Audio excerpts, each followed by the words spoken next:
Welcome to yo-yo TV. ప్రస్తుతం అయితే తెలంగాణలో భారతదేశ వ్యాప్తంగా బీజేపీ మెంబర్షిప్ చురుగ్గా కొనసాగుతుంది. ఇక్కడ ప్రస్తుతం మనమైతే వేములవాడ కాన్స్టిట్యున్సీలో ఉన్నాము. గ్రామీణ స్థాయి, పట్టణ స్థాయిలో మెంబర్షిప్ డ్రైవ్ను చురుగ్గా కొనసాగించడానికి Vemulawada constituency in-charge doctor Chennamaneni Vikas గారు ఉన్నారు. వారితో మాట్లాడదాం. సార్ నమస్కారం. సార్ మెంబర్షిప్ డ్రైవ్ ఎలా కొనసాగుతుంది? పట్టణ స్థాయిలో కావచ్చు, గ్రామీణ స్థాయిలో కావచ్చు. వేములవాడ నియోజకవర్గంలో బీజేపీ మెంబర్షిప్ డ్రైవ్ చాలా బాగా జరుగుతుంది. రెస్పాన్స్ చాలా బాగుంది. గత పార్లమెంట్ ఎలక్షన్లో 77 లక్షల ఓట్లు బీజేపీకి వచ్చాయి తెలంగాణలో. దాదాపు 50 lakh ఓటర్స్ని మెంబర్స్గా చేర్పించాలని జేపీ నడ్డా గారు ఆదేశం ఇచ్చిండ్రు. మరి వారి ఆదేశాల మేరకు వేములవాడ నియోజకవర్గంలో ప్రతి మండలంలో ఈ సభ్యత్వ నమోదు కార్యక్రమాలు పెద్ద ఎత్తున చేసి ప్రజలలో బీజేపీ పట్ల అవగాహన తీసుకొచ్చి మరి బీజేపీ ఈరోజు నరేంద్ర మోడీ గారి నాయకత్వంలో భారతదేశాన్ని విశ్వగురు చేసే బాటలు నడుస్తుంది. నరేంద్ర మోడీ అంటేనే దేశం కోసం, ధర్మం కోసం, డెవలప్మెంట్ కోసం అని ప్రజలకు మంచిగా బాగా చెప్పి వాళ్ళని బీజేపీ వైపు మేము మళ్లించుకుంటున్నాం. ఎందుకంటే ఈ రాబోయే స్థానిక ఎలక్షన్లే కావచ్చు, మళ్ళీ వచ్చే అసెంబ్లీ ఎలక్షన్లే కావచ్చు, ఈ సభ్యత్వ నమోదు కార్యక్రమం ఒక పునాదిలా కావాలని మా ఉద్దేశం ఉంది. అందుకే ప్రజలలో చాలా పెద్ద ఎత్తున ఈ కార్యక్రమం తీసుకొచ్చి కనీసం వేములవాడ నియోజకవర్గంలో 40,000 దాకా మెంబర్స్ చేయాలని మేము టార్గెట్ పెట్టుకున్నాము. ఇప్పటిదాకా 21,000 ఓటు మెంబర్స్ అయినరు. ఇంకా 20,000 దాకా మేము టార్గెట్ రీచ్ కావాలని ప్రజలలో విస్తృతంగా కార్యక్రమం చేస్తున్నాం. మంచి స్పందన కూడా ఉంది. సార్ ఒకటి చెప్పండి, ఇప్పుడు అంటే మెంబర్షిప్ డ్రైవ్ అంటే ఎలా, ఏ అంశాలతోటి ప్రజల్లోకి తీసుకెళ్తున్నారు? అంటే ఎందుకు బీజేపీ మెంబర్షిప్ ఎందుకు తీసుకోవాలి?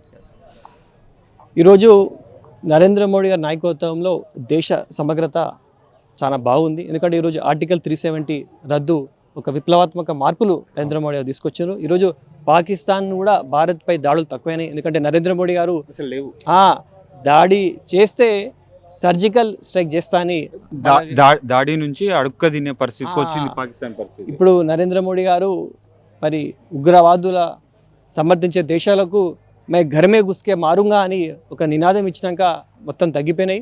మరి దేశ సమగ్రతకు బీజేపీ బలోపేతం కావాలని మెంబర్షిప్లో చేరాలి. అదే కాకుండా ఈరోజు సనాతన ధర్మం, ఈరోజు 1000 సంవత్సరాల మరి భారతదేశ సనాతన ధర్మాన్ని నిర్మూలించాలని కొంతమంది అంటున్నారు. కొంతమంది మరి భారతదేశాన్ని విభజించాలని కూడా అంటున్నారు. నరేంద్ర మోడీ గారు వికసిత్ భారత్ అంటే మరి అపోజిషన్ పార్టీ వారు విభాజిత్ భారత్ అంటున్నారు. మరి దేశ సనాతన ధర్మమే కావచ్చు, దేశ ఐక్యతను కూడా కాపాడేది కేవలం నరేంద్ర మోడీ. ఈరోజు నరేంద్ర మోడీ గారు చాలా కష్టపడుతున్నారు. భారతదేశాన్ని విశ్వగురు చేయాలని దృఢ సంకల్పంతో ఉన్నారు. కానీ అపోజిషన్ వాళ్ళు, ఎందుకంటే నరేంద్ర మోడీ గారు వస్తే, ఎందుకంటే నరేంద్ర మోడీ గారు అంటారు మే ఖావుంగా నా ఖానేదుంగా అని, ఈ అపోజిషన్ పార్టీ వాళ్ళు అవినీతి పరులందరూ ఒక తాటికిపై వచ్చి నరేంద్ర మోడీ రావద్దు, నరేంద్ర మోడీ గారు వస్తే వీళ్ళ అవినీతి చేరాదనే ఉద్దేశంతో ఇదివరకు ఎన్నేళ్ళు జైల్లో ఉన్న వాళ్ళు కూడా వాళ్ళందరూ కలిసి కుటుంబంగా తయారైనరు.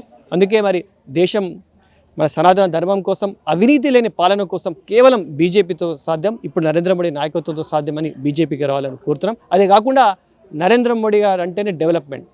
ఈరోజు సబ్కా సాత్ సబ్కా వికాస్ అనే నినాదంతో బడుగు బలహీన వర్గాలే కావచ్చు, కులమతాలకు అతీతంగా అందరూ అభివృద్ధి చెందాలని మంచి సంకల్పంతో ఇప్పుడు విశ్వకర్మ యోజన కావచ్చు, అంత్యోదయ యోజన కావచ్చు, ఇలాంటి ఇప్పుడు ఎస్సీ వర్గీకరణ కావచ్చు, ఇలాంటి ప్లాన్స్ అన్నీ తీసుకొచ్చి, ప్రణాళికలు తీసుకొచ్చి సబ్కా సాత్ సబ్కా వికాస్ నినాదంది దాని కార్యరూపం దాల్స్తున్నది నరేంద్ర మోడీ గారే అని ప్రజలకు మరి డెవలప్మెంట్ కావాలంటే దేశం కోసం, సనాతన ధర్మం కోసం, అభివృద్ధి కోసం కేవలం బీజేపీతోని, నరేంద్ర మోడీ గారి నాయకత్వంతోనే సాధ్యం. కాబట్టి మీరు బీజేపీలో చేరితే బీజేపీ బలోపేతం అవుతుంది.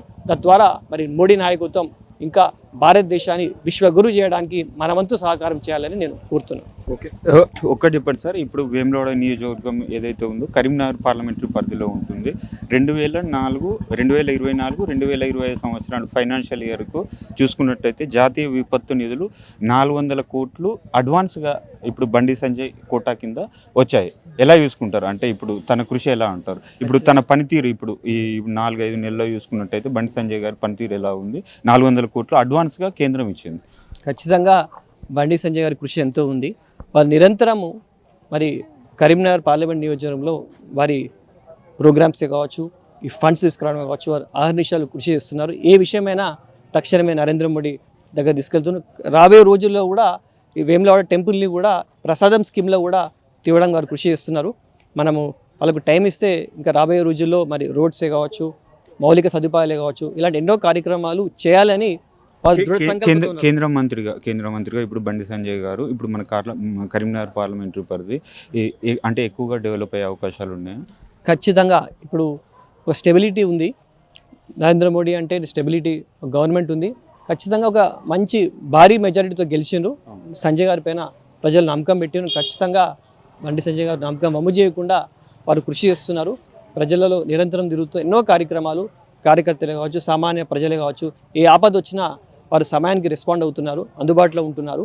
రాబోయే రోజుల్లో ఇంకా టైం ఉంది కాబట్టి ఎన్నో కార్యక్రమాలు చేయబోతున్నారు. నాకు గట్టిగా నమ్మకం ఉంది. ఇప్పుడు దేశము మరియు అసెంబ్లీ అంటే పార్లమెంటు మరియు అసెంబ్లీ ఒకే ఎలక్షన్, జమిలీ ఎలక్షన్లు ఏదైతే కేంద్రం తీసుకొచ్చే ప్రయత్నం వస్తుందో ఆర్థిక భారాన్ని, దేశ ఆర్థిక వ్యవస్థను కొంచెం కుదేలు కాకుండా చూడడానికి ఏదైతే వ్యవస్థ తీసుకొస్తున్నారో దానివలన దేశానికి ఎటువంటి లాభం జరుగుతుంది? అసలు జమిలీ ఎలక్షన్లు అనేది సాధ్యమేనా? ఖచ్చితంగా. ఎందుకంటే ఇదివరకు జమిలీ ఎలక్షన్స్ 2 సార్లు జరిగినాయి. 1 నేషన్ 1 ఎలక్షన్ నరేంద్ర మోడీ అని. ఎందుకంటే తరచుగా ఎలక్షన్స్ ఉంటే మరి పబ్లిక్ రిప్రజెంటేటివ్స్ వాళ్ళ కాన్సన్ట్రేషన్ దెబ్బతింటుంది, ఖర్చు ఎక్కువ, ఇవన్నీ సమస్యలు ఉంటాయి. నిరంతరం డెవలప్మెంట్ ప్రోగ్రామ్స్లో ఒక బ్రేక్ పడతాయి. ఎన్నికలు అనగానే మీకు తెలుసు కదా, అన్ని మరి మోడల్ కోడ్ ఆఫ్ కండక్ట్ ఇవన్నీ రావడం వల్ల అభివృద్ధి కార్యక్రమాలుకి ఆటంకం వస్తుంది. కాబట్టి అది కూడా ఖర్చు అనేది తగ్గుతుంది. కాబట్టి ఖచ్చితంగా ఇదివరకు ఉండే కదా జమిలీ ఎలక్షన్ మన దేశంలో ఇదివరకు ఉండే, మధ్యలో బ్రేక్ వచ్చింది. ఖచ్చితంగా ఏదైనా మంచి సంకల్పంతో మంచి పనులు చేయాలంటే అవి తప్పకుండా అయితే అది సాధ్యం కూడా. Okay, thank you sir, thank you very much.